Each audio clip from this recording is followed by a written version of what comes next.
Hi అండి, ఇది చాగల్లులో second day అండి. మార్నింగ్ బ్రేక్ఫాస్ట్ కింద అత్తయ్య గారు ఇడ్లీలు అలాగే దోశలు అయితే వేశారు.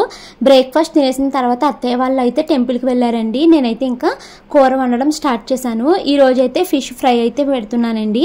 అత్తయ్య గారు నువ్వు ఫిష్ ఫ్రై పెట్టేసి ఉంచు, నేను వచ్చాక పప్పుచారు తాలింపు వేస్తాను అనేసి చెప్పేసి వెళ్ళారనమాట.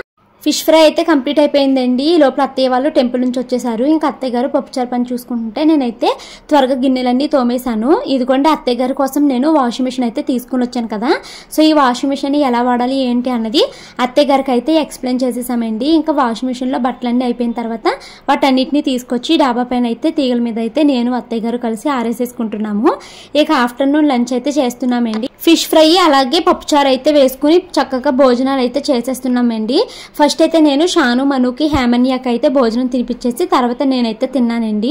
ఇంకా ఈవినింగ్ అయితే పిల్లలకి డాన్స్ డ్రెస్ కొందాము అనేసి కొవ్వూరు అయితే వచ్చామండి. బట్ ఎక్కడ ఏమి దొరకలేదు. సరే అలా గోదావరి దగ్గరికి వెళ్దామనేసి వచ్చామండి. గోదావరికి వరద అయితే వచ్చేసింది, చాలా పైకి అయితే ఉంది వరద. ఇంకా వస్తూ దారిలో పిల్లల కోసము స్నాక్స్ అయితే తీసుకున్నామండి. ఇంకా పిల్లలైతే ఆ స్నాక్స్ తినేసిన తర్వాత భోజనాలు కూడా చేసేసారు. తర్వాత దుర్గమ్మ గుడికి వెళ్ళాము.